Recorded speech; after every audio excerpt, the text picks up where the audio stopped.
And we're back. It's another Thursday. Like magic, as if it never went away. It's Pure one Cylon ending, magic, PCM. non-ending. All right, again, you had to say you couldn't start without having to bring up the Cylons. Hey, You're they're the best. You're inexcusable, man. Unbelievable. Welcome to Unbelievable. Interfleet Broadcasting. We're glad you're with us tonight. If you haven't been with us before, we are science fiction, 80s, 90s, 2000, 3000, 4000 kind of centric people. That's a little ahead of time, but hey, you never know. There could be something really good in 3000. And by gosh, I hope I'm around like that time frame, but I doubt it. So anyhow, we do a broadcast every Thursday. We're coming for you live tonight. If you are joining us and recording, hey, that's okay. We're good with that.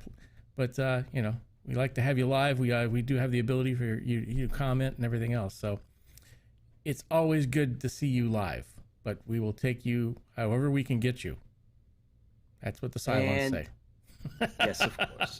As the one maybe possible thinks he's a Cylon says. Excellent. Way to go, Chris. Oh, well, hey, yes. What can I say? So I'm New York Pete, everyone. Welcome to IFB Interfleet Broadcasting. And I am going to welcome everybody else. So everybody from all the other dimensions, everybody that is watching us from the past, not necessarily or exclusively from the future, but anyone, that's out there from, let's say, 1897 and before, and anyone in 1912 or, any of those other times that are fooling around watching us. Mr. Tesla, hi, how are you? Thank you for watching the show. And hit the like button, Mr. Tesla. Yes, of course. Don't forget the like button. Whatever that switch is that you have to pull, just do that. And everybody on the colonies, the Lords of Kobol, and anyone left that's out there on the fleet or in the fleets, if you're still on the voyage, welcome to IFB. Yes, welcome. We're happy to have you. So tonight we've got a couple of things, but before we start, we always do our traditional toast to the fans, because we believe that fans fuel the fleet, and if it wasn't for the fans out there, the fandom would die. So we always like to say thank you to the fans, and of course tonight we also thank you to our interviewee and the writers. The fans are writers are fans too. So that's right. And I'm sorry, the authors are fans too. We get mentioned both, because both authors, writers, directors, producers, yes, costume behind designers, the scenes people, and all the behind people. the scenes, all the behind people. Thank you. If you're not joining us, we're giving you a toast anyways, but thank you for those who are joining us live and in recording, because fans fuel the fleet, and we are very thankful that you are here. So fans fuel the fleet. Here's to you guys.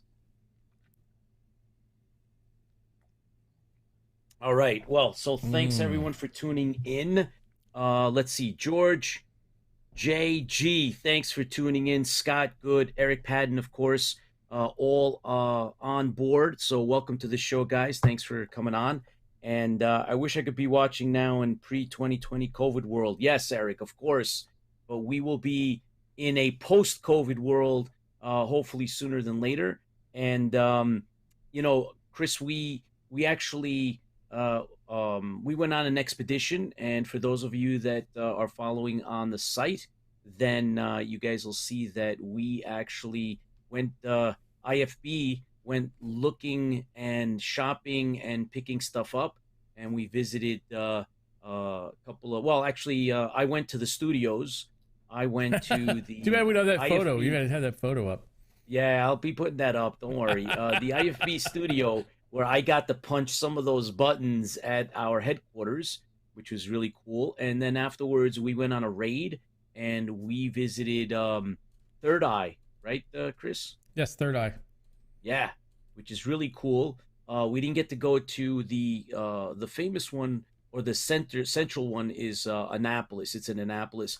Weren't able to get there, but we got to one of the other, one of three or whatever it was, that's out there. They have like a small franchise, and so we there we are. Is. Yay! On location. Cylons and Colonials visiting the Third Eye comic book. And we got some really cool stuff. So that was fun. And Chris, you have a particular rating system that is difficult for the normal humans and colonials to understand. So I will let you explain how you rate Yeah, any so visit. I think I need to come up with a better checklist. I need to write it down probably, but off the top of my head. So we went into Third Eye. We love Third Eye. I've been to Third Eye in Annapolis, which is the larger store. This one is in. Oh, you're gonna have to forgive me for this. It starts with a W. Um, uh, Anyways, it's the one outside of Annapolis, really close by. Third Eye's got a number of stores out there. We don't. Once again, we're not paid by Third Eye. They don't even know we're doing this. Probably. Well, probably nothing. They don't know we're doing this. So we went in and we had a really interesting trip. I loved Third Eye in Annapolis. It's rather big. This one is a good sized one, and the people. I mean, I must say, if I'm going to rate the people inside for helping out, the guy practically jumped out of his chair and walked down the aisle and said, "Hey, can we help you out? What are you looking for?" And then Pete's like, "I was looking for some Planet of the Apes." So he said Planet of the Apes stuff. And so here's a whole section on Planet of the Apes, and then Pete just went melted, and then he had a meltdown and was going through all the Planet of the Ape things. And I was like, "Yeah, that's pretty cool." I said, "Well, what do you got Battlestar wise?" And he says, "Nothing." So on a Battlestar scale, they get a 0. Oh boy! So, but that's okay. I must say I would give them out of a 10, or let's say 5, number 5, 1 to 5, 5 being the best. I would give them a 5 for their friendliness. The music was inside. They actually had music playing, which is a lot of the comic book stores don't. So they really had so I'd give that a 4. It was good music. A little, we like a little heavy metal. What can I say? We're Cylons. The Cylons like heavy metal. What can we say, right? So Here you go. Speaking for all of them. So, us Cylons, the collective, we like heavy metal. So they had some good heavy metal playing. They had records there. They had a really great selection of brand new the new comic book selection, and was amazing. So on a comic book, amazing, a new selection version, I would give them probably a out of a 5, maybe of another 4. I mean, it was great, but I don't know if I would say. I don't know if there's anything else out there. It's hard to give them a 5. Oh my God. It sounds like an algorithm. Yes. I blinked for 1 second. I blinked and couldn't understand. I lost it. What are you talking about? So where's all the X new over comics. Y and Well, what? it's all up here. I don't need that. Yeah. That's right. That's in the second brain. You need. You gotta bring a chart next time. Gotta do a Cylon chart, man. So it was a really clean place and everything else. And the exciting thing is, so I found a anthology of Firefly. I like Firefly quite a bit, as all good Cylons should. Chris, you're obsessed with that show, man. It's a really good show. Yeah, I don't know what happened to Pete. Pete doesn't like it. So that's it. Everybody can poo-poo on Pete because he doesn't like the brown coats. So I found a really huge anthology, and I'll bring it out and we'll unwrap it one time. Not tonight. We don't have time. It's a hardcover. It's a hardcover, really, cool. really thick an anthology of all of the comics that they had out for them. So it's really nice. So it was expensive. It was expensive. I should have waited till this weekend because Saturday they're doing a 13th anniversary, and everything in the store is 20% off. Oh, here we go. Ramon RZ. He's already all over it. Yeah. Thanks for tuning in, Ramon, and busting on me. Firefly was good. So everything's 20% off this weekend for everybody, not for the first 10 or 20 or whatever else. If you show Cylons. up at any time any of the Third Eyes, and they have a couple of them in Virginia, like 4 or 5 of them in Virginia. The Short Pump, and there's I think one in Richmond. We had a good time, so we need to move on. So if you get a chance, check them out. Once again, they don't pay us for any of that stuff. We just kind of went in there and checked it out. Yep, had a good time. So, Chris, we have a guest tonight, and we're really happy, and we're honored and lucky that we got somebody that's involved in all the things that we truly enjoy. And before we actually take a real deep dive into writing with and books and various franchises with Mr. Jim Beard, who's waiting in the green room. We're going to do, of course, our news update. So John 1 is ready to go. And as soon as John 1 wraps, we will pass it over to Jim. And you'll see Jim Beard is got some good Galactica stuff, backstories, and everything else. Mediocre Modeler, thank you for joining us.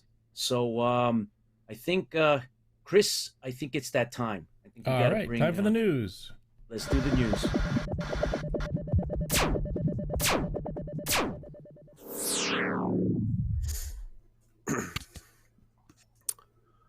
Good evening.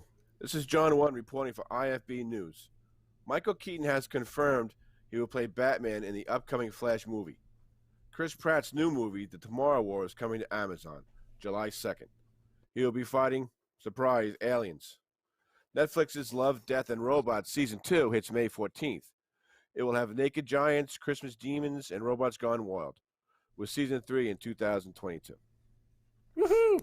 That sounds like a great show. Christmas demons and naked robots. Well, Cylon's dream. Disney's WandaVision and Falcon and the Winter Soldier are done, and in 6 weeks, their next series, Loki, starting June 2nd. Expect a few seasons of this season because Marvel wants to have a couple of them to do tie-ins with future movies. Season 3 of The Mandalorian has already started shooting, and with a rumor there may be a Wookiee or two in it. Doom Patrol Season 3 is finished. It will have 3 new characters. Expected to see on HBO in late 2021. HBO's House of the Dragon has begun shooting based on R.R.R. Martin's Fire and Blood. It tells the story of the rise of the Targaryen clan, set to release sometime in 2022. Matt Reeves is in the process of developing a spin-off series for the Batman movie. Guess what? It takes place in Gotham in the police department, featuring on James Gordon. But in no way it's not going to be like Fox's Gotham series. But you be the judge of that. All things end. So does AMC's Walking Dead. In season 11th and final season, the end starts August 22nd. See what happens. Who survives? Who doesn't? In comics, Todd McFarlane has announced a new series of the Spawn series, which he would call Spawn Universe. Issue 1 kicks off in June. A happy 30th to my character Deadpool. It's his 30th birthday this year. And for those of you who didn't think anyone else read your comics, Netflix is releasing an 8-episode season of Sweet Tooth in June. And for you Dungeons and Dragon fans, it seems that Jeff Goldblum will take on the role of Balmor, an elven sorcerer, in the D&D podcast Dark Dice, in its new season called The Long March, featuring diverse characters, even the elven chorus. It will start launching on all platforms on May 12th. And another lighter point for you guys, I think 42 years ago today marks the final episode of Battlestar Galactica, Ed, The Hand of God, April 29th, 1979. Whoa. That's like yesterday. Just remember that series, a great series. And then I just wanted to let you guys know that the last couple of weekends I was watching the podcast on the Silent Death Ray machine, and I finally got my book right here. Woo! I'm going to start reading it. All right.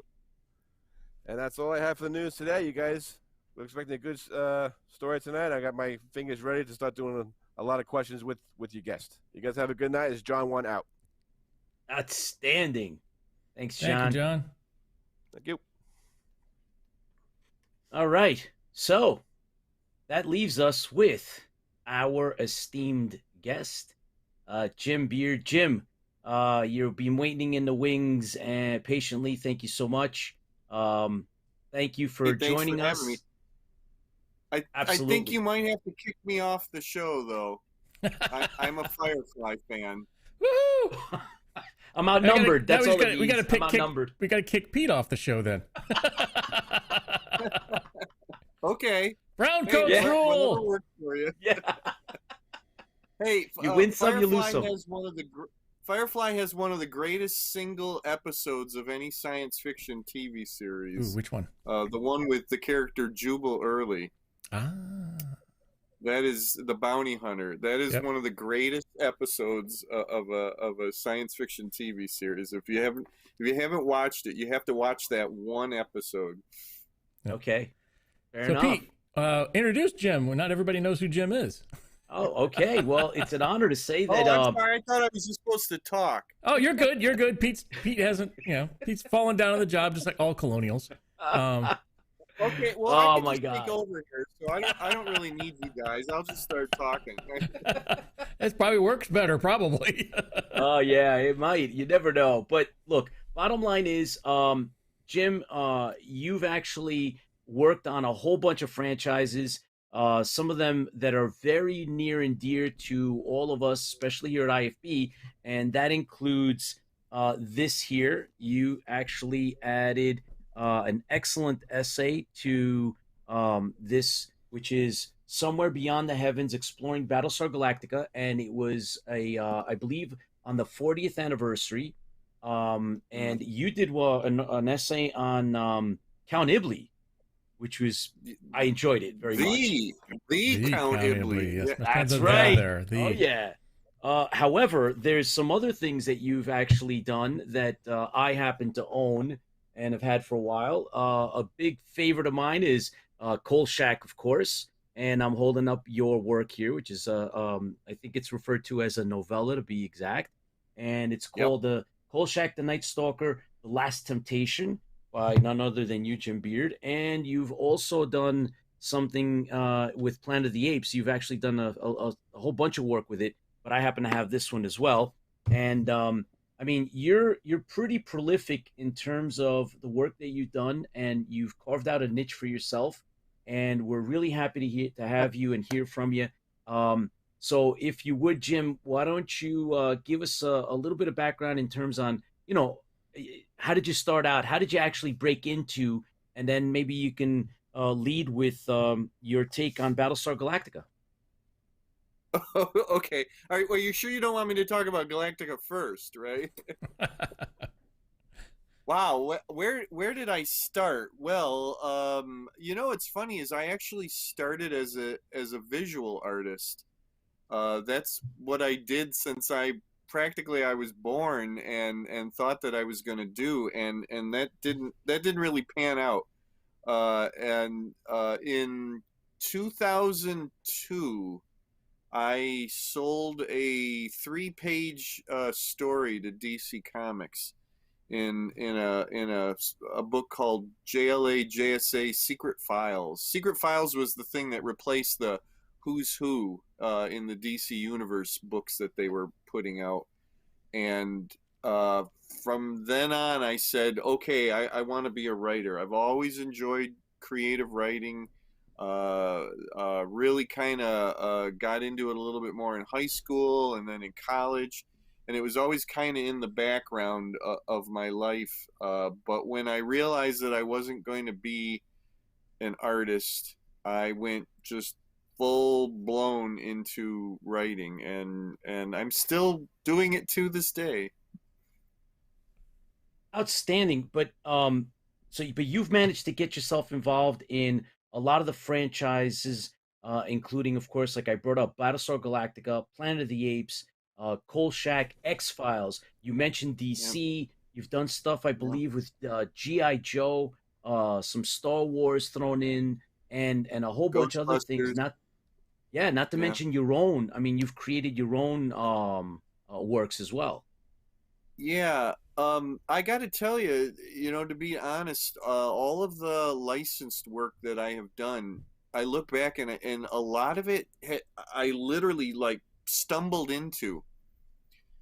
I wish I could say there was some kind of really great plan and I'm really clever and I did this and that, but a lot of it it was sort of by accident, or I was just standing in the right place at the right time, or I hooked my wagon up with the right people, and I got to tell you, I've been very, very, very lucky with not having been a writer, for many decades or anything like that at all.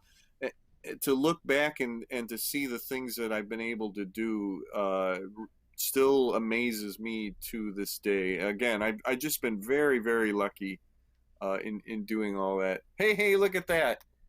Boy, is that a beautiful Amazon author page or what? Oh, it is. Yeah. Look, there's me with Lee Merriweather and Yvonne Craig. Nice. Oh, boy. Yeah. Look at that. Yeah. Oh, man. See, there's your street creds. Because I was going to say, actually, you know what? Let me just give you a heads up that Eric Padden. What's that one? That is my most favorite photo of me of all time. That I cannot believe I actually have that photo. That is me, Christmas of 1969. Isn't that the $6 million man capsule? No, that's the G.I. Joe. G.I. Joe capsule. Okay. Yeah, no Steve Austin in 1969. Sorry. Yeah, that's right. Yeah, that's the G.I. Joe astronaut and space capsule, and that's not the military Joe, and that's not the adventure team Joe. That's actually the Adventures of G.I. Joe, Joe. But I got that in 1969. I had the flu that Christmas, and oh my gosh. I got this. In my family, when you had the flu, you were like the king of the world. You got to do whatever the heck you wanted to do. And what you did is you got the couch in the living room as your sick bed. And everybody waited on you hand and foot, right? And it was like that was your throne, and you kind of ruled, the whole house from the couch. And that Christmas, I was on the couch in my sick bed, and they would hand me presents, and they handed me this big, huge box, and I opened it up, and it was the G.I. Joe astronaut and space capsule, and I got so excited that it triggered me, and I threw up. Luckily, I didn't throw up on the space capsule. My mother was there with a bowl. She had this one bowl that was like the bowl that me and my brother and sister, that was like the throw up bowl. Like, for some reason, it was the same one that when you were sick, it would sit by the couch or your bed for when you had to throw up. But do you still have it? I'll never forget that Christmas. Do you still have that? What, the bowl? Or yeah, the bowl. No, the bowl is long gone. I hate to say it. No, I don't have any of my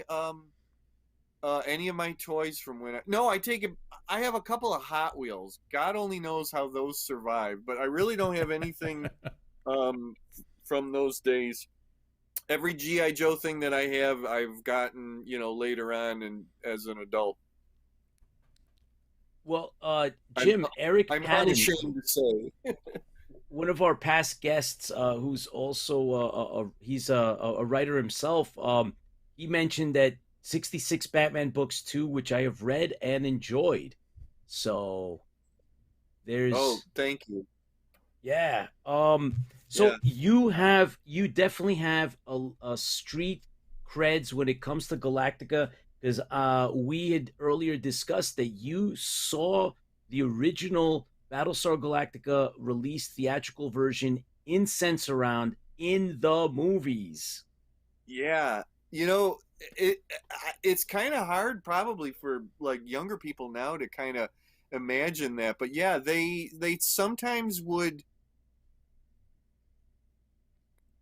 release the movie in special theaters, which I did not get to go, and I was dying because I wanted to go myself. And it was like super loud that it was so loud that you would actually shake in your seats. Oh yeah, there you go. So I think I stole your thunder, but I didn't get to go, and we filled in for you. Because I told you this story, so you guys did a good job. Yeah, the Sense-Around was basically they just turned the speakers up. And they turned it up so loud that the theater would shake. And I had seen one or two movies in Sense-Around, but my dad took me to see Battlestar Galactica, which was basically the pilot, but they filmed it, as a movie. So they put it in the theater. It was in Sense-Around, and I got to tell you, your ears bled. It was so loud, and I'm not kidding. Oh. I was plugging my ears. It was, the Galactica would go by and the rumble was so loud. But the worst thing is when the Vipers went to turbo. Oh no. Oh no. And I'm not exaggerating. It hurt my ears. I can't believe I didn't get hearing loss from it. And I would sit there in the theater and pray to God that they didn't go to turbo. Like, please don't let them go to turbo. My ears can't take this anymore. It was bad. I mean, it was like so bad. It's like we might have to leave the theater bad. I don't know if they had it turned up, too loud or whatever. But anyways, it was a real thrill to see Galactica as a movie. And the big difference, and we talked about this earlier, the big difference is that Baltar actually is executed in the theatrical release. And he obviously lives, in the TV series, to go on as the bad guy. But they brought him before the Imperious leader, and the Imperious leader wasn't happy with him, and one of the Cylon guards took out a sword and beheaded him. Heck yeah. That's what those swords are good for. Yeah, they changed the deal. That's what the swords are for. I got to see the Gil Gerard Buck Rogers pilot in the theaters also. That one I got to see. Yeah. That one I got to see. That was awesome. You write for all of these, I guess, copyrighted companies. I mean, or copyrighted works.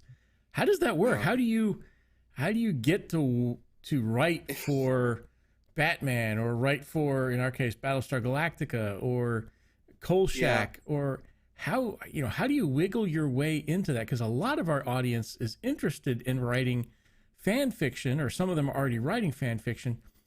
And, I've read some of this stuff and I'm like, gosh, that would be a real great episode, or wow, that'd be, if we could get people to get a book. How do you go about contacting these people and doing that? What's the trick? Sometimes it is a little bit of research. You generally don't go to the people who own the property, because they're not publishers. Generally what happens is that publishers license the properties, the IPs, from the studios or whoever owns the property. And they have usually for a set amount of time, sometimes it's for, a few years, they have the ability to produce official fiction, whether it be prose fiction or comic books for any particular license. So you have to know who has the license at the time, that you want to write it. And then you really have to approach those people. One of the big stumbling blocks is that a lot of these publishers, you can't approach them if you don't have an agent. They won't even look at you. They won't even talk to you. Wow. If you don't have an agent. But some of them will. I got to tell you, in general, you pretty much have to show that you've been published, that you have some experience. Just saying, hey, I've got this Battlestar Galactica novel, sometimes is not going to cut the mustard, with these people. You kind of have to go in with a plan, with some experience behind you, some publishing credits. It kind of helps if you know somebody. I hate to say that, but it is true. It is what it is. Especially in comic books and in the regular publishing industry, you kind of that helps. But Planet of the Apes, Rich Hanley, a friend of mine, who is probably like the biggest Planet of the Apes fan on the face of the earth. He had done some nonfiction books on Planet of the Apes, and he and I were talking, and we said, man, wouldn't it be great if there was a brand new fiction anthology of stories based on classic Planet of the Apes? And we found out that Titan Books had the license for Planet of the Apes fiction, and we found out who would be the editor there, that if we wanted to do this, we had to approach them. I think we opened up with, hey, can we pitch this? We didn't send a bunch of stuff, because you pretty much have to kind of creep up on your hands and knees and genuflect and everything else and say it's true, hey, but you do have to pretty much say, can I pitch to you this idea? And if they say yes, then you have to give them a professional pitch. And that's usually something very short that just sort of outlines what you want to do. And we said, Planet of the Apes anthology, roughly this many stories with name authors, all writing an original Planet of the Apes, short story. And Titan accepted that pitch. They took it to Fox, 20th Century Fox, and asked if that would be okay with them. Fox said yes. And then the real work started. We were given a mission statement of finding authors with recognizable names who could sell that book. You may not be aware of this, but anthologies don't sell very well at all. Oh, really? Yeah, and we kind of got a wake up call, about that. People tend to buy a full novel than anything, and even licensed. It's called tie-in fiction. That doesn't really do much these days, and we're talking about novelizations and original works based on licensed properties. So we had to find all these authors, and they all had to be approved. So we were told, get somebody Stephen King level. Oh my gosh! Yeah, well, sure. Why not? I got to tell you. Yeah, hang on. Let me get my Rolodex out. Yeah. Yeah. Well, hey, listen. Rich and I sat there and said, "Who do we know? Who do we know that knows somebody?" We started sending out email. We started going through like Amazon's science fiction bestseller list, and literally just started at the top and started working our way down and sending emails, messenger, tweets, everything that we could to get to these people. Sometimes we did have to go through an agent, but a lot of times we hit the people up directly. And we just said that, like, you like Planet of the Apes? Do you want to, we're going to do an anthology. And we got obviously a lot of turn downs, but you know what? We actually approached Stephen King. We approached just about everybody, anybody.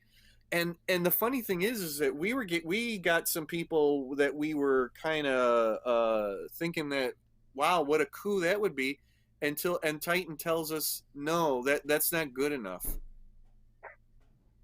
They were concerned. They were concerned that the property itself would not sell the book, which was fascinating to me, because if I'm buying a book, if I'm buying buy it for the author normally. Yeah. I don't necessarily buy it for the author, for the writers. I buy it for the property. I like Planet of the Apes. I don't really give a damn who's writing the Planet of the Apes. I mean, I hope they're good writers, but so one of the best reactions I got was horror writer Jonathan Mayberry, who I knew from online, and I sent him a Facebook a private message, and I said, "Hey, do you want to write an official Planet of the Apes story?" And I love his reaction. He came back and he said, and I know this is a family show. He said, "F yeah." That was his only reaction. I mean, literally, like, I think it was in all caps with an exclamation point. And it wasn't F, but you know what I mean. Yeah. Fudge, Frack. yeah. Frack, yeah. Frack, yeah. I love that. That's got to be one of the greatest, as an editor, that's going to got to be one of the greatest reactions, anybody could ever get. But anyway, so we assembled the author list. We passed it on to Titan. I think then Titan passed it on again to Fox. It got approved, and they said, okay. Holy then God. we this had is each complicated. one of those.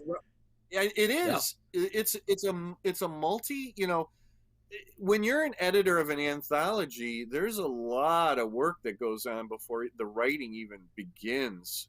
At that point, everybody had to pitch a story, and they had to pitch a story to us, the editors. And we asked them for 2 to 3 pitches because we knew what was going to happen. We knew that we were going to get there. It was like, I think there's 16 writers. We knew we were going to get 16 Cornelius pitches, right? Of course. Of course. And to kind of avoid that, we said, give us 2 to 3 pitches so that we could get some, varying, Other stories. And other than Cornelius and Zira and Dr. Zayas, don't just pitch us your best Cornelius story. Thankfully, everybody just dug into it. We were allowed to use all 5 original movies, the 2 TV series, which is the live action and the animated, the Saturday morning animated series, and any of the comic books, and that's anything from the original Marvel comics all the way up to Boom, the more current, Boom comic books. The only things that we weren't allowed to use were the newer movies, the newer well, it was only 2 movies at that point, and the Tim Burton, reimagining. And we said, fine, we don't want to touch that stuff. We don't want to have anything to do with it. We only want classic. So what we did is we went through all the pitches and we assembled what we thought was the most diverse, great assortment. And it was great because a couple of the writers wanted to play with the TV show characters. Some of them wanted to, play in between some of the movies. Some of them didn't even want to go anywhere near that. They wanted to do stories that were set in on other continents. Planet of the Apes is pretty much just in North America. But someone said, well, what's going on in Asia? What's going on in Australia at that, when the apes take over? So all those pitches had to get approved. And then we said, go ahead and then write your stories.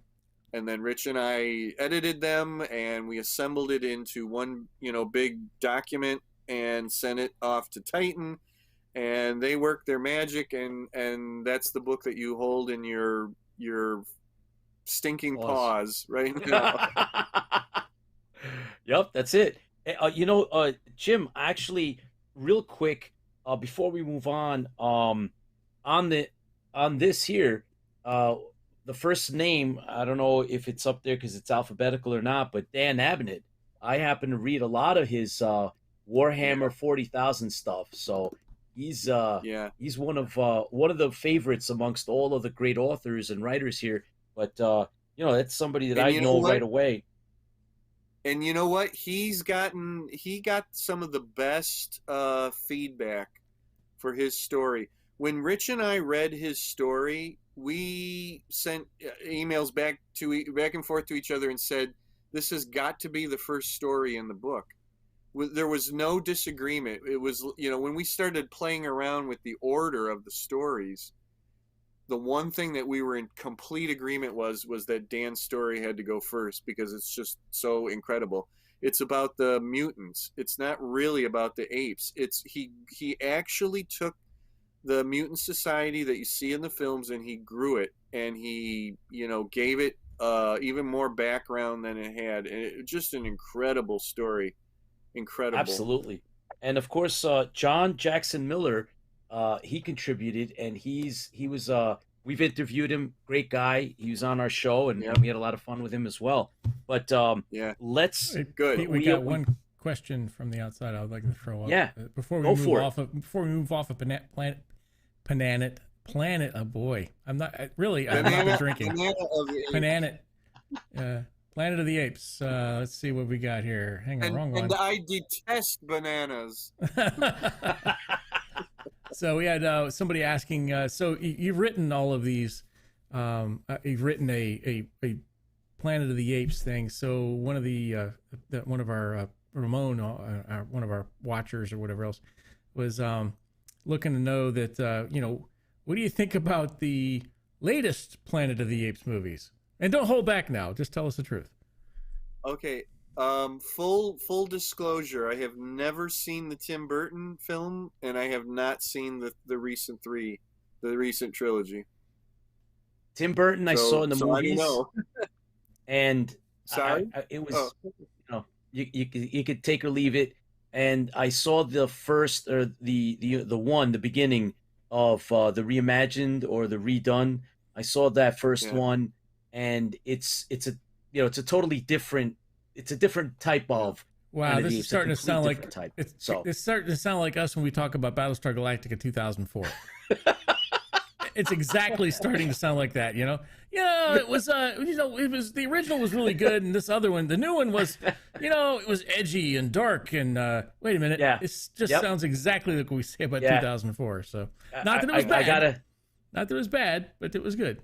So I gotta admit, I can't knock the other stuff because I haven't seen it. But I can tell you right now, it just doesn't hold any interest for me. I love classic Planet of the Apes. I think it's such a huge universe to play in. I mean, it's basically 3,000 to 4,000 years of history. It was hard to pinpoint where we wanted to do stories because it's such a huge span of years, centuries to work within. Absolutely. So, as a quick aside, guys, we have Jeff Anthony's with us, Paul Roeder representing Colonial Warriors, one of our supporting sites that we're involved with, and Sean Shallow, another past guest who's also a writer and has done some pretty interesting work with Battlestar Galactica fan fiction and supporter and guest. So, guys, thanks for being here. Sean says Tim Burton is just Mark Wahlberg running around out of breath. And my kids and I enjoyed the recent trilogy. All right, hey, nothing wrong with that. I love good entertainment. I love Jeff Anthony's picture of the ape there. That's great. Yeah, exactly. So you want to talk about Battlestar a little bit? We do. The thing we do. Yeah. I'm gonna before we take a deep dive into it, I gotta tell you, Jim, I don't know your opinion on crossovers. But Eric Padden wrote a crossover between Planet of the Apes and Battlestar Galactica, and I gotta tell you, it's awesome. Really, really good stuff. Oh yeah, it sure does. I'm not the. It's funny. It's like I'm not the biggest crossover fan in the world, although I've dreamed up a few, in my life. But yeah, I could almost see how that works. When I was a kid, I dreamed up a crossover between Star Trek, Star Wars, and Battlestar Galactica. Whoa. I'm just gonna leave that one right there. I'm just gonna leave that right there, and you unpack that at your leisure. Oh man, so Jim, give us a little background on this, man, because this is really cool, and I convinced Chris to get it, and I just bought it. I would definitely, I hope our followers and it's fans. It's not an audiobook, so I normally buy audiobooks. Old-fashioned scanning. Put your red scanner on, and then you'll pick it up real quick. Yeah, that's the brainchild of Rich Hanley, my co-editor on the Planet of the Apes anthology. He wanted to do a book of nonfiction essays exploring every aspect of Battlestar Galactica, and I mean everything, as you can see by the thickness of that book. You know, like I said, if you don't like the book, you can use it as a doorstop.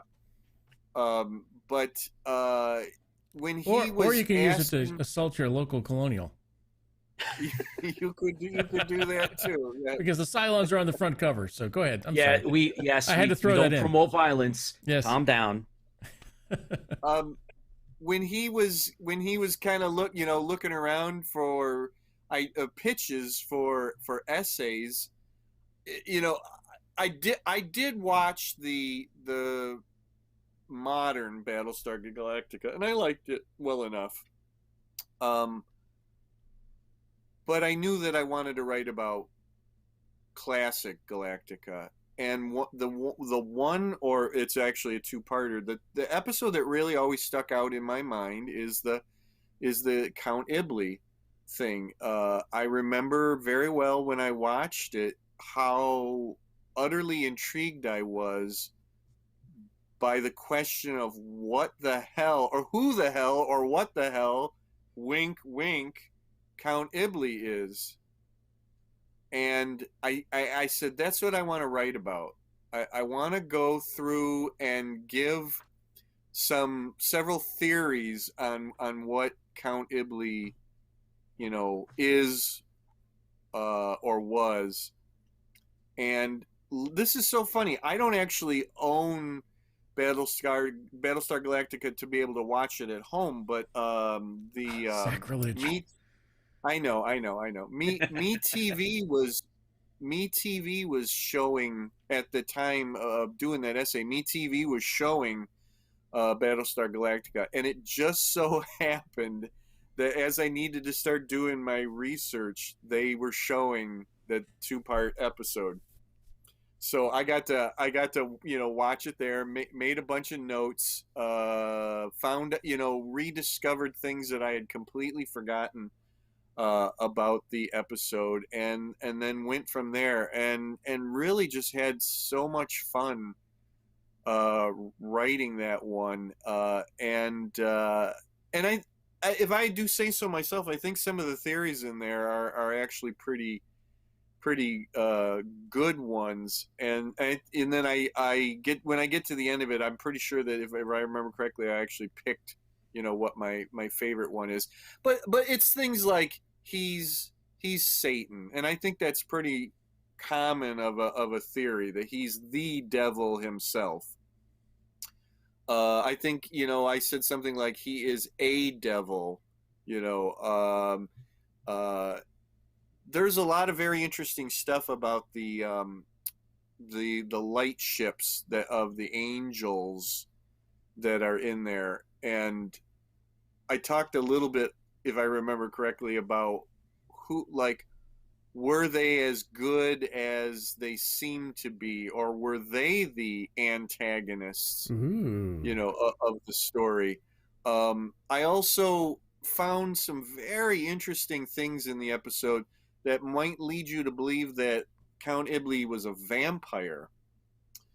He had to be invited to come to be able to go on board the, and I love that, because that's a classic, vampire thing. So anyways, I really hope that I gave people some food for thought about that character. And he's played so wonderfully by Patrick Macnee. I mean, you couldn't have asked for a better actor to play that part in that. But again, I hope it's some food for thought. Even if you don't agree with any of the theories that I put out there, I hope that people will have fun, reading that essay.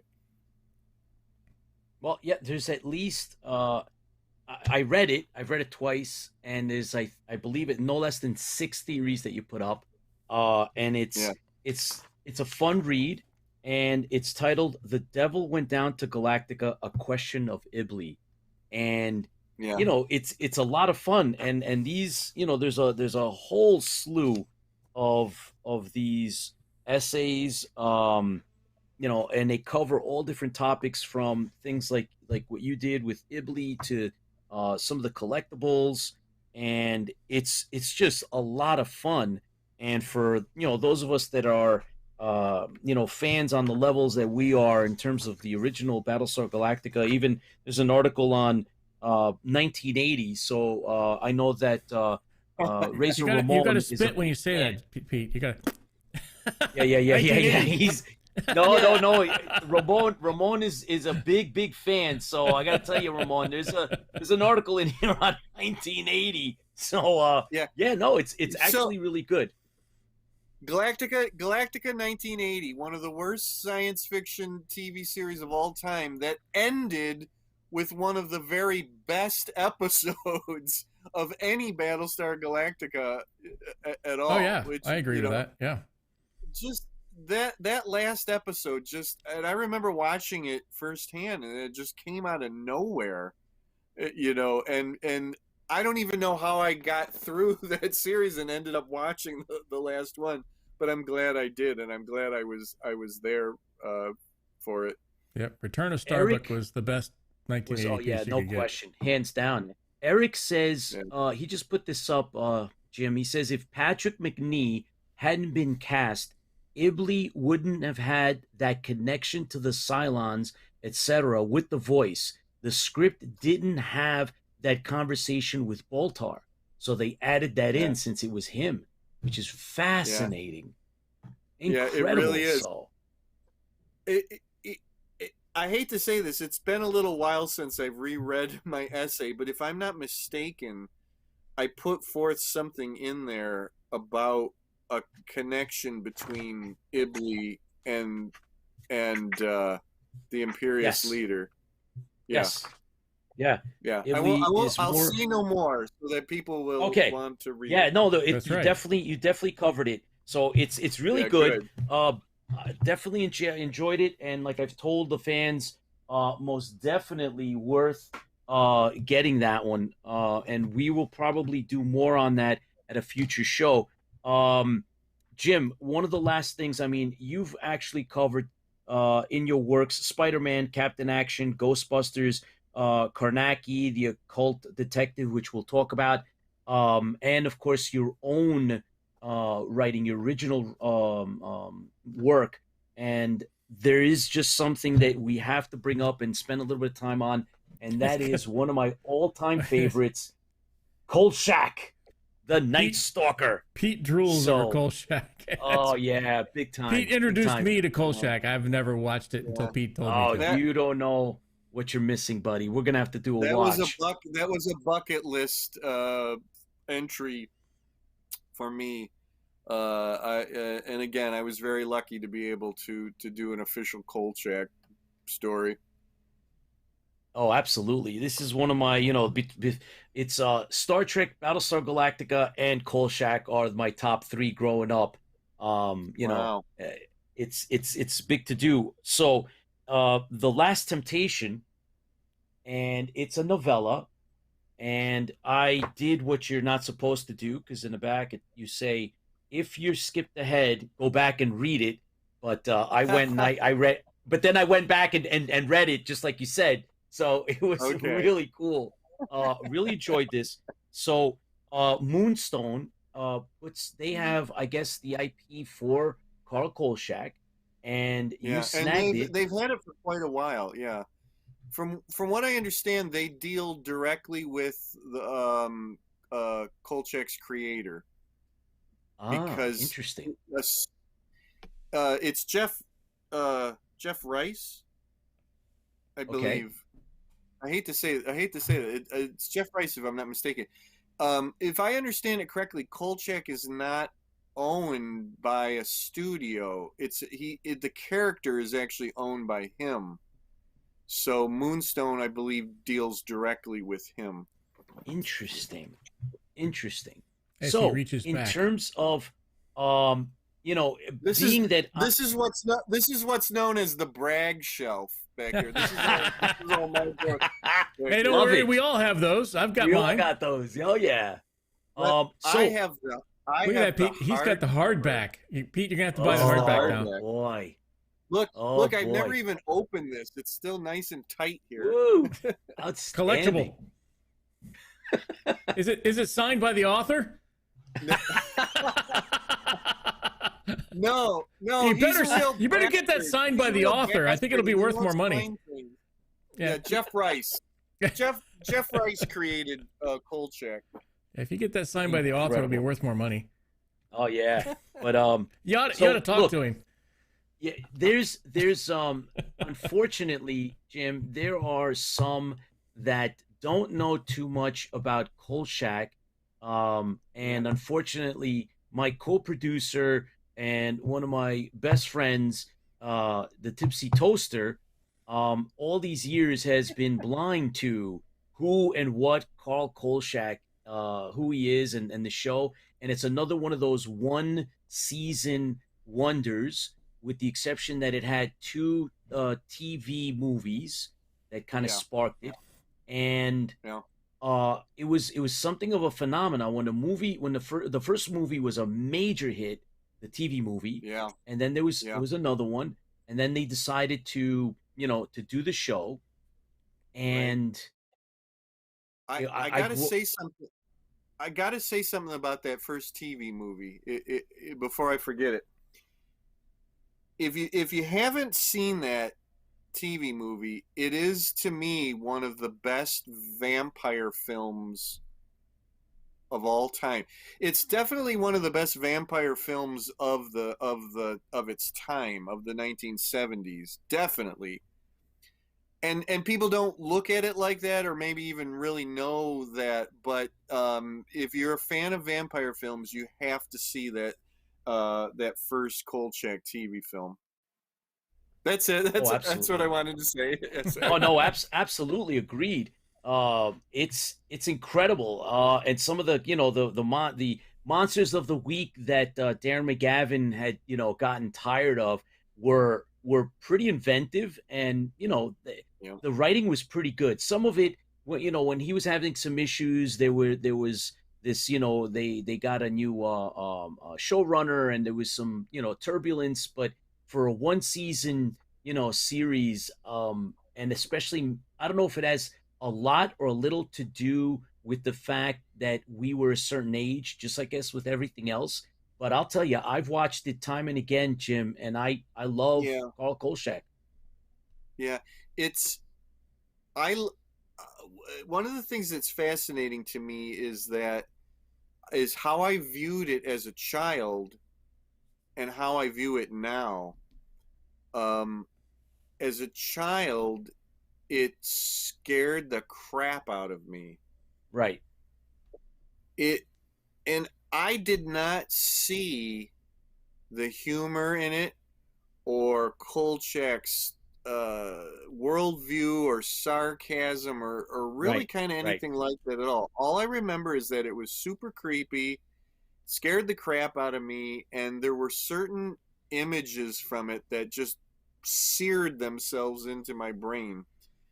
And that's one of the things that I do in the essay that's at the back of the novella, is that I had some very clear, to me, memories of certain things, but I wasn't sure what episode they were. And there was one in particular, and I won't ruin it for anybody who hasn't read it yet, but I actually held off and did not seek out and try to find out what the episode was that I remembered as a kid until I wrote that essay. And I get to a point in the essay where I actually say, okay, I'm going to stop right here. I'm actually going to go find out what essay that is, and then I'll be back. And that is literally that is the truth. That's exactly how I wrote that essay. I actually stopped. I went and found out what the episode was, watched the episode, and then came back and finished writing the essay. And it was really fun because some of the things were exactly the way I remembered. Some of them were like a little bit off, but it was very funny because I actually thought it was this one episode, and I found out that it was this other episode. It was kind of, in some ways it was ahead of its time. It basically, for people who are not really familiar with the show, it carries on a time-honored tradition in fiction of a thing called the occult detective, which is a subcategory of the detective. early 20th century, in the first and second decades of the 20th century, there was a movement to by writers to basically follow up on Sherlock Holmes. So there was a lot of Sherlock Holmes knockoffs, and then there was this subcategory of knockoffs, which was to take Sherlock Holmes, but then to add in occult themes. And that, you mentioned Carnacki. Carnacki was actually created in the teens by a writer named William Hope Hodgson. He wrote 9 Carnacki short stories.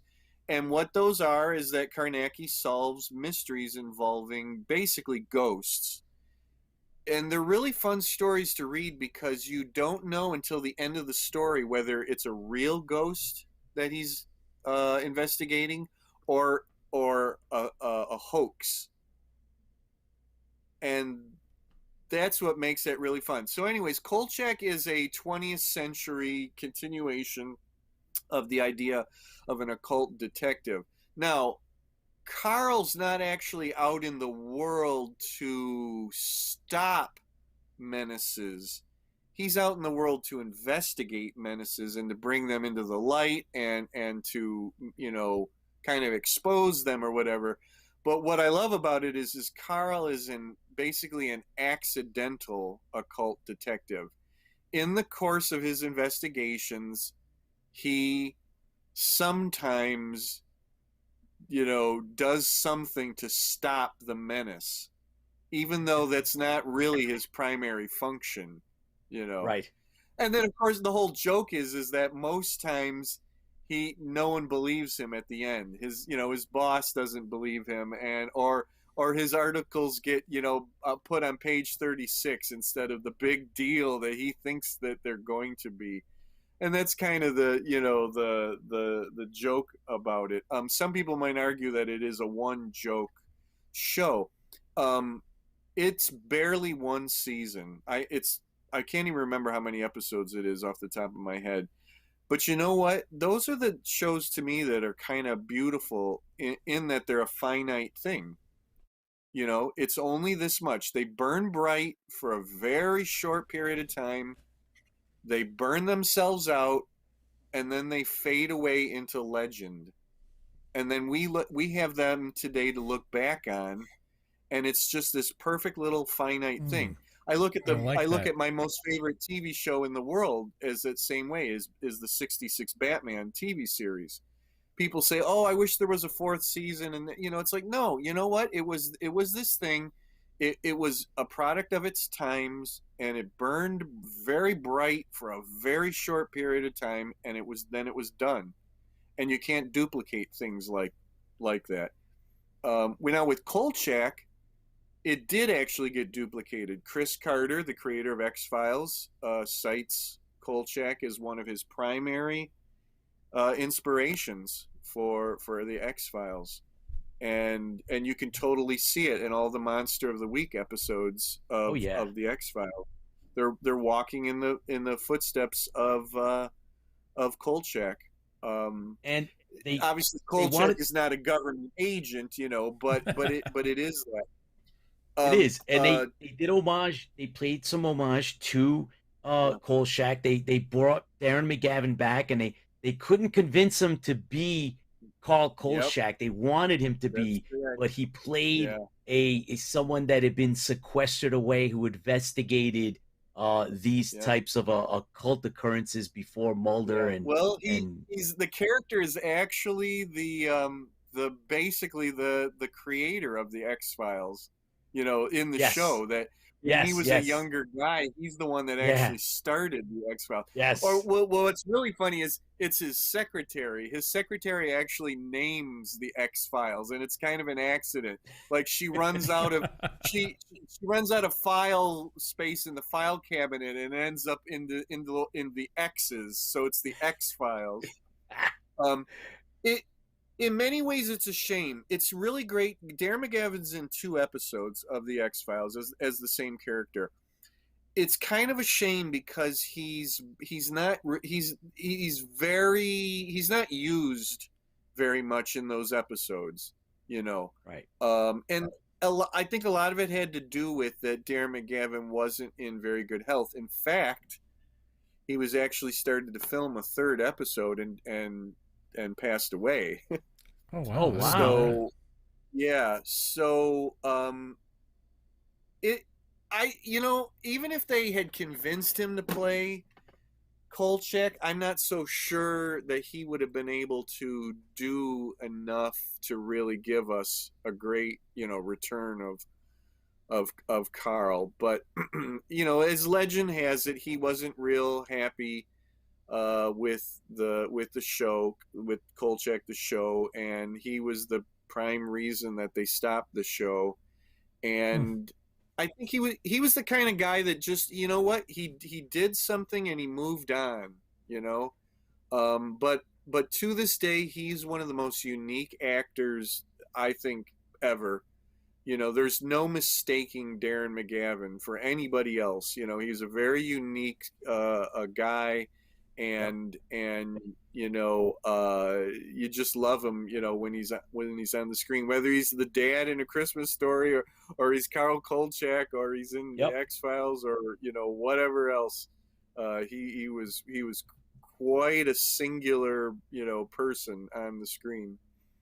If I'm not mistaken, Jim, in the X-Files there is an episode post Darren McGavin where they bring Carl Kolchak.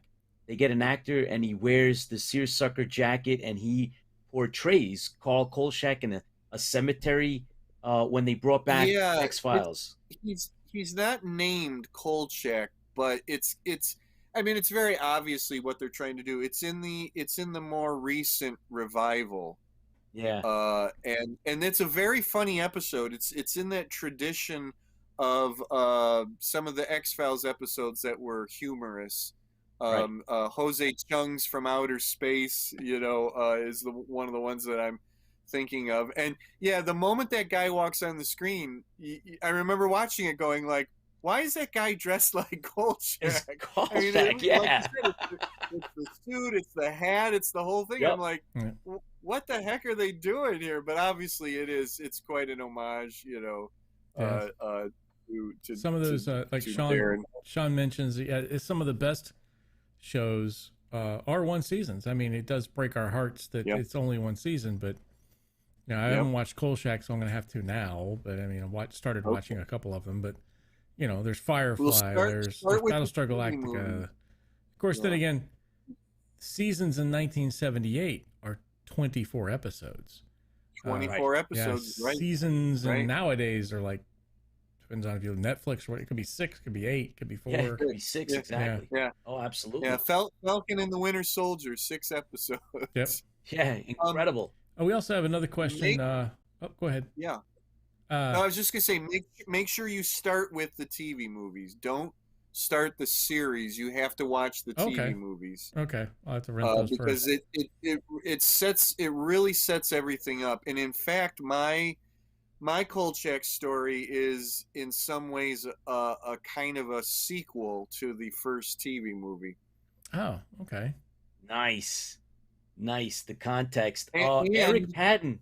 And it has what I think is potential to be a very controversial thing in it, and I still have not really heard from Kolchak fans very much about it. The problem is that Moonstone doesn't put all their books up on Amazon. Like that one, you have to buy off of the Moonstone. So there's no review function, on the Moonstone site. So I've gotten very little feedback on it. I'd love to hear from more people who read it. We were talking earlier, and I want them to argue with me about the controversial aspect of the story, because I did it on purpose. I wanted to push the limits a little bit, but still being very much Carl Kolchak. You know what's different about that? My story is that it's a personal story. All of the episodes of the show are not really, they're not about Carl. It's him getting involved in things, but it's not really about his own personal this and that, and this is, there's something that Moonstone allowed me to do, and something that has never been covered in any Kolchak story after the TV movies and the episodes, and it's basically a character that has never been addressed since the 70s, and they allowed me to do that. Very cool. Oh yeah, very much worth it. So you wrote another books, Sergeant Janice. So one of our our news guy, that John Van Gostein, John One, is will Sergeant Janice be back? Yeah, in fact, I just after a big long break, I put out the third Sergeant Janice novel, Sergeant Janice on the Dark Track, and the plan is hopefully now that to try to do a Sergeant Janice book once a year. If everything goes well, I hope to late this year write the fourth one and then get that published next year in 2022. I had to think about what year it is. Jeez. But yes, but thank you. It was it took me a while to get back to the character, but once I did, I remembered how much fun that I have with the character. He's completely inspired by Carnacki and all those great occult detectives, and it's my take, on that whole genre. Fantastic. Well, speaking of that particular genre, there is something similar. What comes to my mind is something that is a fairly maybe newer manifestation, the steampunk type of genre. And you've done something called Airship Hunters. Can you tell us about that? Yeah, it is one of my most favorite projects that I've done to date. In the real world, in 1897, there was a phenomenon known as the Great Airship Mystery, and it started in California, and basically what it was is people were seeing what we today would call UFOs. But they didn't have in 1897, they didn't have all of the foundation that we do today of the idea of aliens and other worlds. I mean, there was some science fiction at that time. Obviously, H.G. Wells was doing something, but it wasn't a big thing. It wasn't automatically thought of as aliens, from outer space. And they called them airships because it literally, to those people at that time, to them it appeared to be that it was almost like sailing ships that would normally be on the ocean or on lakes, were floating through the sky.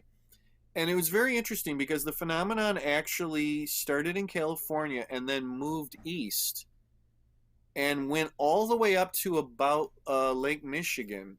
And for several months across 1897, there were many, many reports in newspapers across the country about sightings. One of the problems is, for people looking back now about it, is that there was a lot of yellow journalism. I know that sounds funny today because there's a lot of yellow journalism today too, but there was a lot of yellow journalism at that time, and a lot of the stories were fabricated whole cloth by reporters who wanted to sell newspapers. So a researcher today has kind of got to sift through things and try to figure out what are the, created ones. A lot of the created ones, you can tell because they are just very, very goofy. I mean, just extremely goofy, with things that they don't sound like just seeing an airship in the sky kind of thing. But there was a lot of really fascinating things where people would hear music. People said that they actually were able to talk to people who were up on the airship, and sometimes those people would throw things down to them, like food or stuff like that.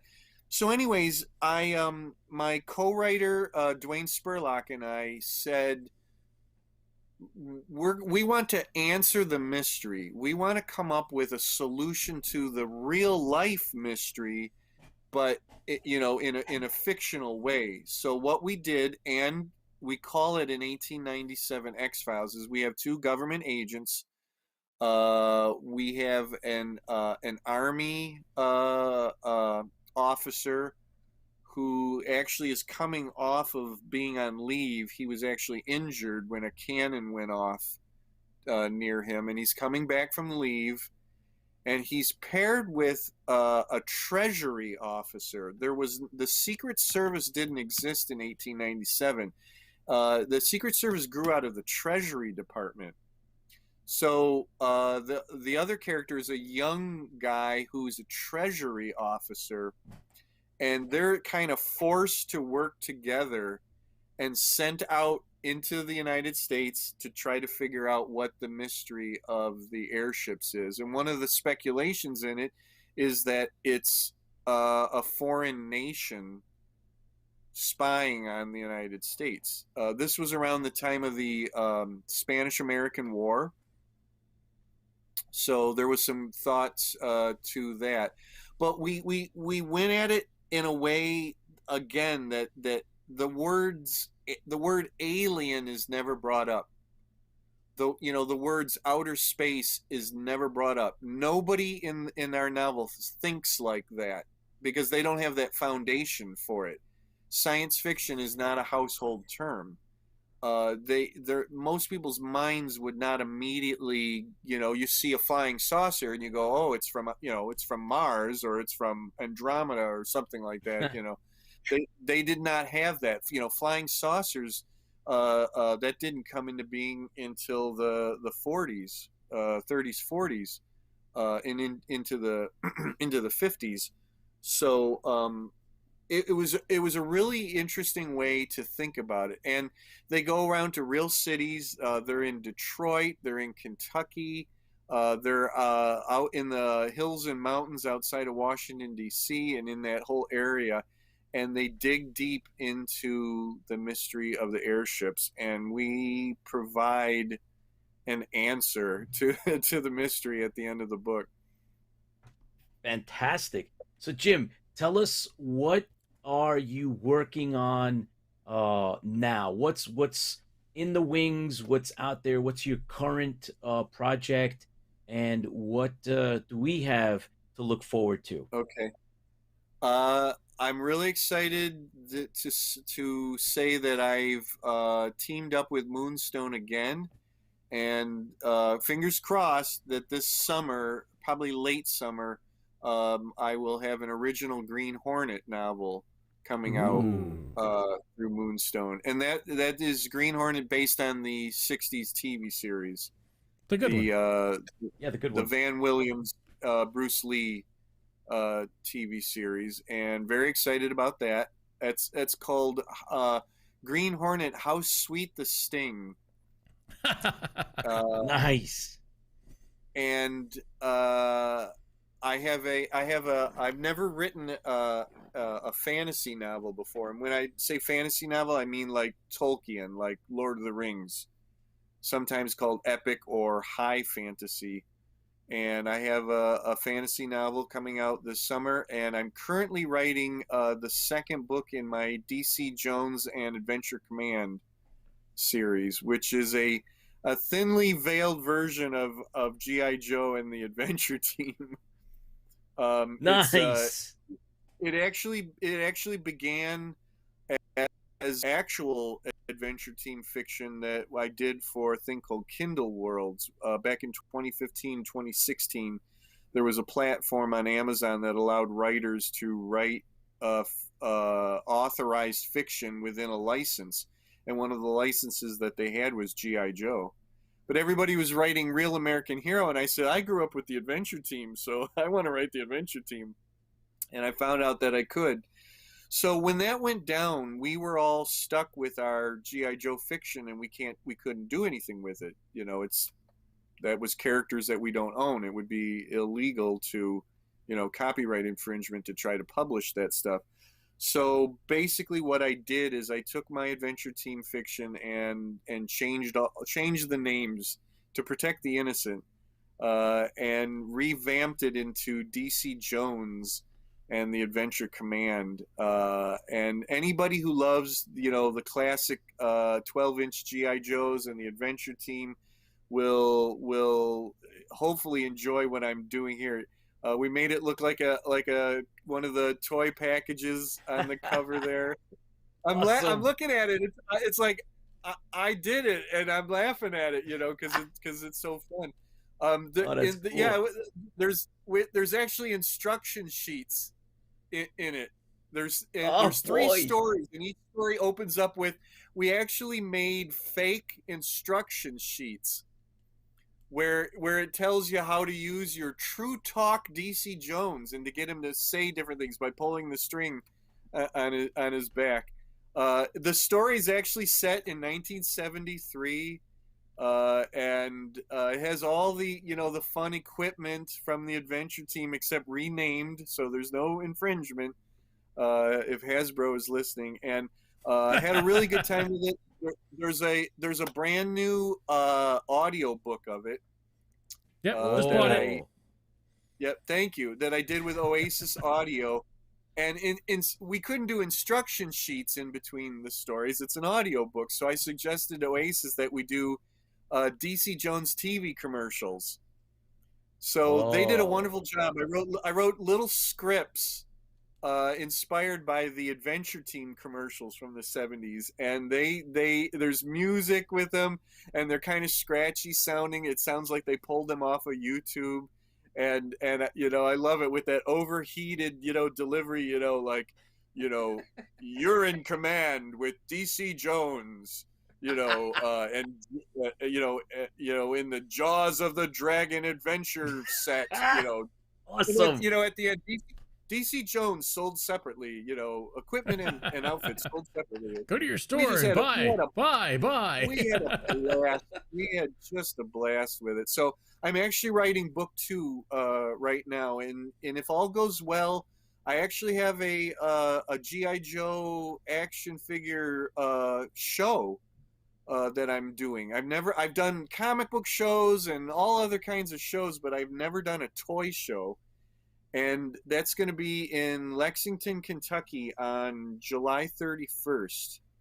Oh, wow. And I think it's going to be a lot of fun. So I'm hoping that I will have both DC Jones books. I'll at least have the first book and the audio book of it, but I may actually have the second book done and published. I wish we were going. Heather is with us, and she's saying, are you working on any graphic novels? Heather, thanks for joining us. Mediocre Modeler said all you need now is a giant yellow helicopter. So, and Lou Scalzo. It's funny that he says that because so much of the Adventure Team equipment was yellow for whatever reason. You couldn't lose it. Wait, I love it. In DC Jones, everything is orange. Good color. Absolutely. Yeah. Well, wait. Hey, even in one of the stories, one of the characters actually wonders why their equipment is all orange. Like, is that really the best color? Should we be doing everything orange? You know. Excellent. So there's some in jokes in there. I'm poking a little bit of fun. You know, cool. Some of the equipment that looked cool, but it was really very stupid, I make fun of. There was a thing called the chest winch, which was this over-the-shoulder winch and it's like, no, you would never be able to use it. You would break your legs, your spine, everything by you know, it made no sense. So there's a joke about that in the book about that. Somebody says, "Thanks for saving my life. I'll forgive you for the chest winch." You know, for inventing that stupid chest winch. Oh, that is awesome. So it's tongue-in-cheek stuff. I love it. Yeah. Fantastic. So do you have actually, any, Heather said a little bit like Johnny Quest. So do you have any graphic Yeah. novels? Uh-oh. All right, so you spoke too soon, Chris. Your Look at that. Cylon mind control just destroyed Jim. He couldn't handle it, and now you froze him. So turn off your Cylon mind control powers so that we can get him back. There he is. He's back. There he is. Sorry, See that? I'm here. Sorry. I'm Chris going in used and his out here. Cylon Yeah, you're good. Cylon mind control on you and just destroyed your capabilities. So any graphic novels in the future? Yeah, I am working on something right now. It's only in the very, very early stages, but if all goes well, it'll be a graphic novel. A good friend of mine, Keith Dallas, who I co-wrote both of my Ghostbusters comic books with. He and I are trying to start an anthology comic book series, and we're also looking at doing a graphic novel too. But we're in the very, very early stages of that. Hopefully by the end of the year, I'll have a lot more to report on that. And then I think something about a script. If I don't know. you were Or make a script. if you were to pick anything that you could turn into a screenplay or a script, Jim, would you? Is there anything that you might or would consider? Yeah, it would definitely be Airship Hunters. Nice. Ooh, yeah, that'd be good. Yeah, that is the one work of mine that I think can transcend the printed page and become something bigger. There are other things that, I mean, that'd be cool to see Sergeant Janice. I thought about doing a stage play of Sergeant Janice at one point. Oh, wow. But Airship Hunters is definitely at the forefront of my works that I would love to see something, either a movie or better yet, a Netflix six episode series. All right. Not 24, but 6. Yeah. So, we just signed the contracts for it to become an audiobook with Oasis, who did the DC Jones audiobook. So that's outstanding. That's supposed to be out in August, if I'm not mistaken. And, maybe that will help us move it to an even higher platform at some point. That's a tough nut to crack. Boy, you think the comic book industry or doing a tie-in novel, you think those are tough nuts to crack. Pitching something as a film or a TV series is just, mind blowing. That's tough. Wow. Well, Jim, all good things. We, on behalf of IFB, we want to extend a real big thank you for sharing all the insights. So we took some deep dives and you gave us some, background insider information. You were, an open book, so to speak, no pun intended, as a writer. I probably gave you more than you bargained for, right? Well, many of our followers and our audience, they are themselves dabbling in the whole writing world, and these are a lot of things that are coming up, and they're enjoying it as much as we are because they want to know, what is it, what's the background, and you've actually filled a lot of that wonderment and the itch from a perspective of an accomplished writer like yourself. So thank you for that. Thank you for being honest and open. And I want to extend on behalf of Chris and myself an open invitation. Hopefully, maybe after you go to the show, the G.I. Joe show, the toy show, after maybe, the Green Hornet comes out, and you can we have you back if you're open to it. I think, right, Chris? I'd love. Yeah, it'd be great to do a review on some of your books. Yeah, we'd have the audio books. And please, everybody out there, a writer does not write in a vacuum, or shouldn't write in a vacuum. You probably hear this a lot from writers, but we need reviews. We need feedback. And we're not talking about a pat on the back, although that is good. and can be helpful. But we want to know that people are reading the stuff that we write, and love it or hate it. We want to hear from you. Getting Amazon reviews is like pulling teeth. People say that they just don't have the time for it. You know what? If you took 30 seconds or a minute, to write, I really like this book a lot. I mean, I'd like to hear a little bit more than that, but you know what? I'll take that. And if you can't find a way to do an Amazon review like the Moonstone stuff, hit me up online. I'm on Facebook. I'm on Twitter. You could go to Goodreads and leave a review, but it's one of the most difficult things a writer has as a hurdle to get over is getting reviews. It's just one of the most difficult things for us to get. Well, Jim, again, thanks for taking your time out and spending it with us tonight, and all of our fans and followers and audience. And Lola is now back in the house. I don't know if she was before, but she's definitely in. Lola, showgirl. That's right. Okay, yellow feathers in her hair, and her dress cut down to there. At the Copa, she lost her love. So, that's right. Jim, don't go to the Copa if you want to lose your love. So just be careful with that. Okay. All right. Okay. So, I'll remember, guys. Thanks for the advice. Oh, yes, exactly. We had a great show as usual, Chris. I think we covered this one really well with the help of Jim. Thank you so much for being a part of this, and we look forward to having you guys all back. Right? Thanks for tuning in. All our live followers and everybody that's going to watch us later on. Thanks for tuning in. And, hey, if you got a couple of minutes and you're into any of the stuff we talked about, send a review. Send Jim a review. I mean, he's asking for it and he's open.